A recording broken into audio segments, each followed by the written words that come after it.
Indeed, as I walked here, I had the advantage of seeing some of the most celebrated books written by Anta Cheikh Diop, who speaks with greater depth about pre-colonial Africa.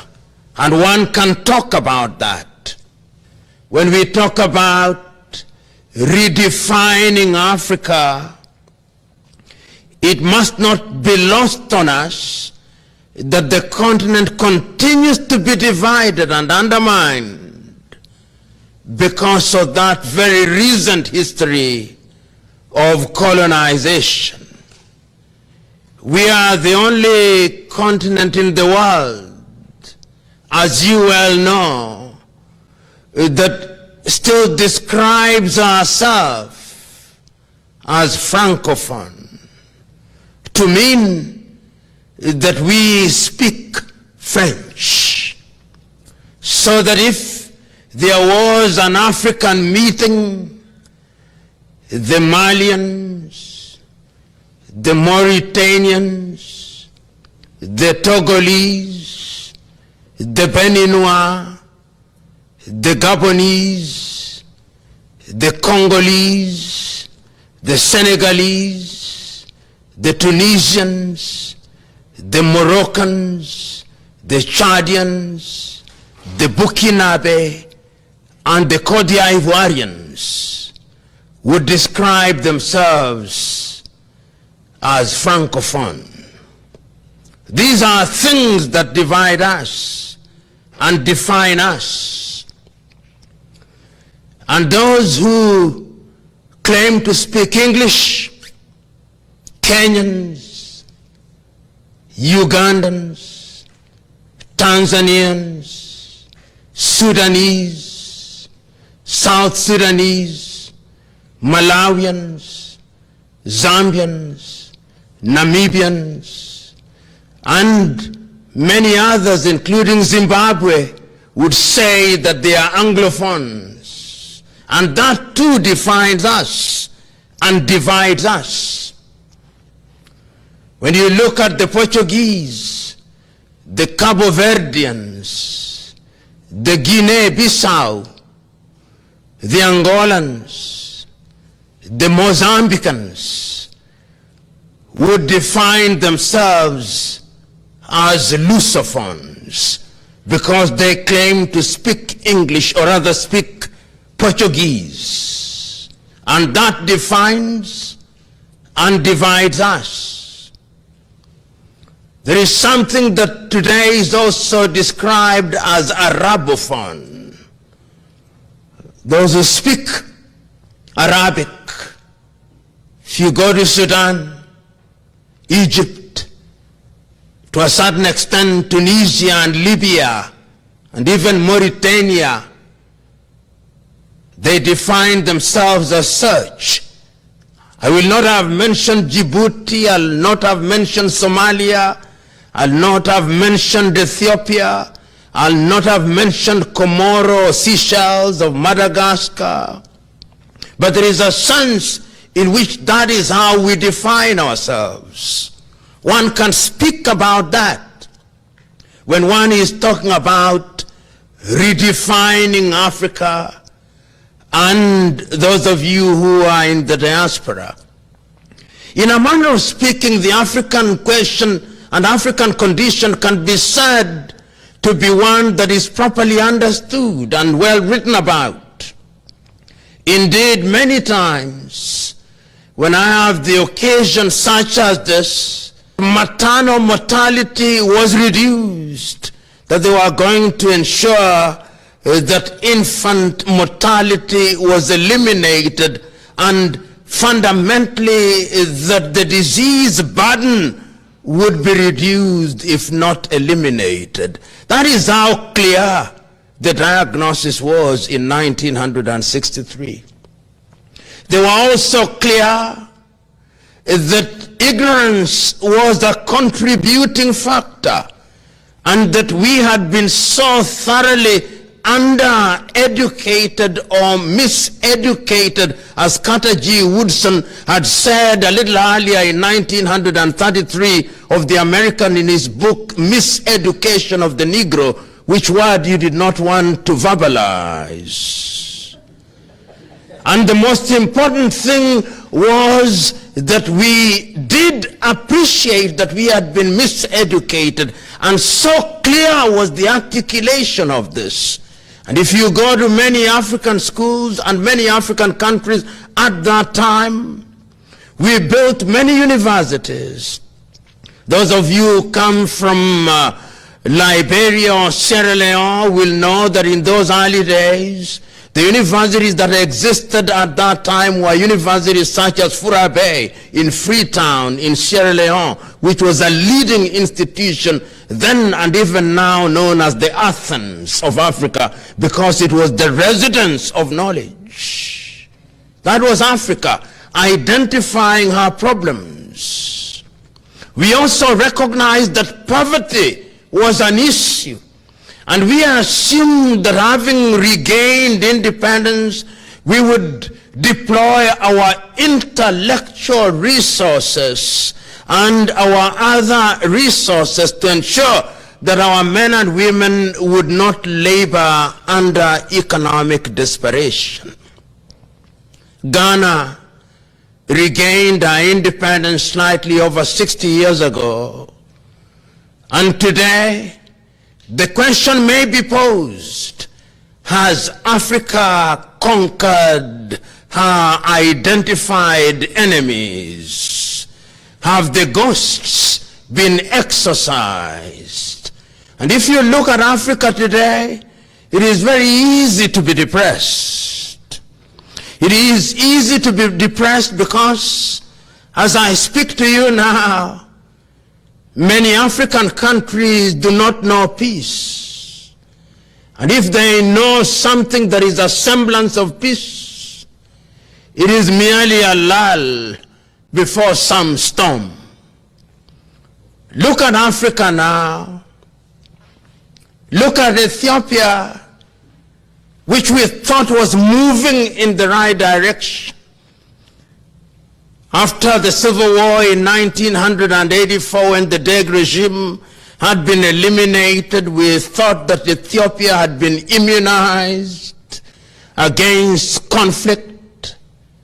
Today, there is a fratricidal war going on there in Tigray. People are now identifying themselves not as Ethiopians. And there is no problem with identity, but this identity is of the negative kind. Tigray, because they are Amhara, our enemies. There is no peace and quiet in that land with 100 million Africans, which is a resource which could be deployed effectively. And if today you asked a young Ethiopian in Mekelle, or in Lalibela, or in Addis Ababa, they would want to run away to some far distant country. And I'm quite certain that if you went to Eritrea and you talked to some young man or woman in Asmara, they would want to run away to Dubai or to South Africa. But even in that South Africa that you want to run away to, look at what happened in the last 1 week. That country which was the beacon of hope, the home of the Cape of Good Hope, is now become the Cape of Hopelessness.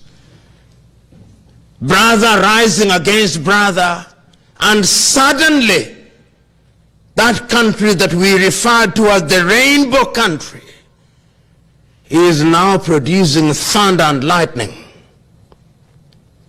And one wonders whether the dreams of the founding fathers of that nation, Albert Lutuli, Walter Sisulu, Govan Mbeki, Nelson Rolihlahla Mandela, and Chris Hani, whether that country will remain the country that we expected it to be.